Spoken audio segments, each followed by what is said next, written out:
Kita semua dari kelompok satu regionalisme.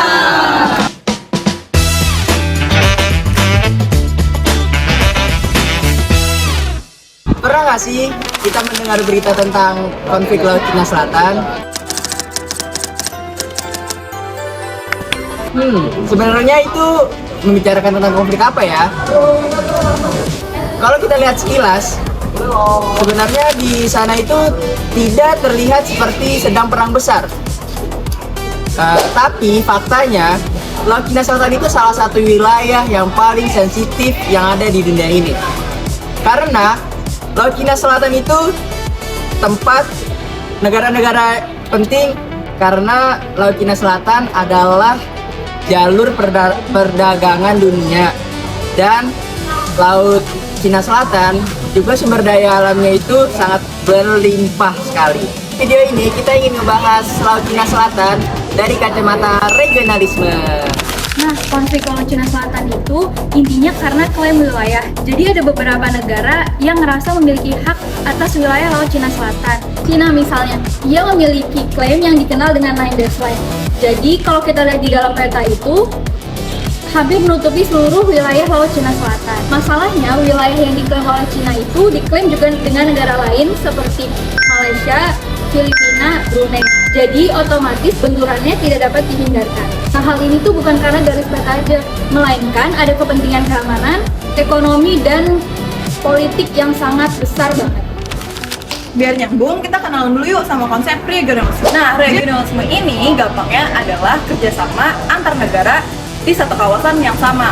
Logikanya guys, kalau satu negara kena konflik, yang kena dampaknya tuh satu kawasan loh. Contoh gampangnya ada di kawasan Asia Tenggara, yaitu ASEAN. ASEAN ini digunakan untuk menjadi wadah bagi para negara bisa berdiskusi, open forum, menyelesaikan, bahkan mencari solusi tanpa adanya kekerasan.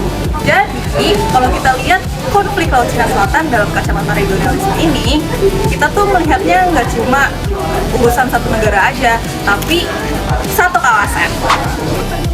Regionalisme ini bekerja pada studi kasus Laut Cina Selatan. Regionalisme kali ini bekerja melalui organisasi regional, which is itu ASEAN. Nah, ASEAN ini bersifat sebagai penengah, yang berarti ia tidak memihak salah satu pihak dan juga berusaha untuk menjaga situasi konfliknya semakin tidak memanas. Lalu, apa yang dilakukan ASEAN? Yang dilakukan ASEAN adalah dengan membuat perjanjian antara ASEAN dengan China atau yang disebut dengan Declaration on the Conduct of Parties atau DOC. Nah, perjanjian DOC ini itu dibuat pada tahun 2002. Lalu apa inti dari perjanjian DOC ini? Inti dari perjanjian DOC ini adalah di mana semua sepakat untuk menahan diri dan menyelesaikan masalah ini untuk melalui secara damai sehingga tidak ada sentuhan fisik. Selain itu, perjanjian DOC ini juga bersifat moral hukum, yang berarti tidak terikat. Nah, sehingga karena ia tidak terikat secara hukum, maka DOC ini tuh perjanjian ini tidak terlalu kuat. Maka ASEAN memutuskan untuk segera menyusun COC atau Code of Conduct. Lalu bedanya COC dan COC ini apa? Nah, COC ini tuh bersifat legally binding atau mengikat secara hukum. Nah, bedanya adalah COC ini tuh bersifat legally binding atau mengikat secara hukum, sehingga memastikan bahwa ASEAN kali ini itu bertindak sebagai negosiator yang utama dalam ASEAN Centrality. Lalu untuk memastikan juga kalau kita itu bisa menjadi satu suara yang solid untuk menghadapi kekuatan yang besar. Selain itu, harapannya adalah COC ini dapat menjadi sebuah kesepakatan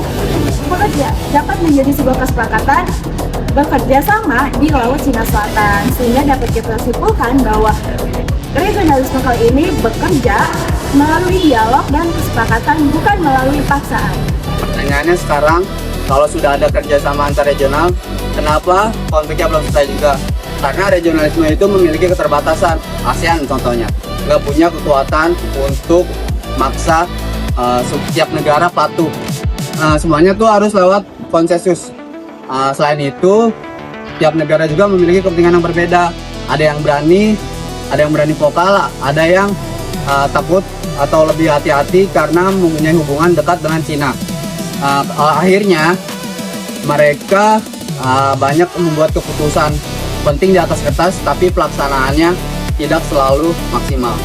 Oke, kita masuk ke kesimpulan. Jadi, apakah peran ASEAN dalam konflik Laut Cina Selatan ini berhasil atau justru malah gagal? Jawabannya, berhasil menjaga damai tapi gagal menyelesaikan masalah inti. Kenapa bisa gitu?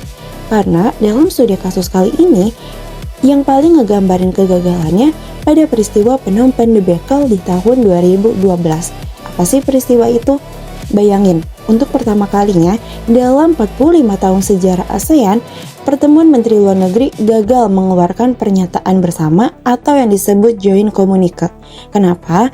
Karena waktu itu Kamboja sebagai tuan rumah yang notabene sekutu dekat Cina menolak usulan Filipina dan Vietnam buat masukin insiden sengketa Laut Cina ke dalam teks resmi. Kejadian ini membuktikan dua hal yang fatal. Pertama, secara internal, prinsip konsensus ASEAN itu jadi bumerang, di mana negara semuanya harus setuju dan tidak boleh ada yang menyatakan tidak. Apabila ada yang tidak, maka keputusan batal. ASEAN jadi lumpuh cuman gara-gara satu anggota beda pendapat. Kedua, secara eksternal, ini membuktikan teori realisme Cina sebagai negara besar atau great power. Paham betul kelemahan ini, di mana mereka pakai strategi divide and conquer atau pecah belah. Cina lebih suka negosiasi bilateral atau satu lawan satu karena mereka bisa menekan negara kecil daripada harus multilateral lawan ASEAN secara keseluruhan. Jadi, kesimpulannya, regionalisme lewat ASEAN memang penting buat confidence building dan mencegah perang terbuka. Tapi, selama prinsip konsensus masih kaku dan negara anggota masih mudah dipecah belah kepentingannya, ASEAN akan sulit buat benar-benar menyelesaikan sengketa Laut Cina Selatan secara tuntas. Sekian dari kami, terima kasih dan sampai jumpa.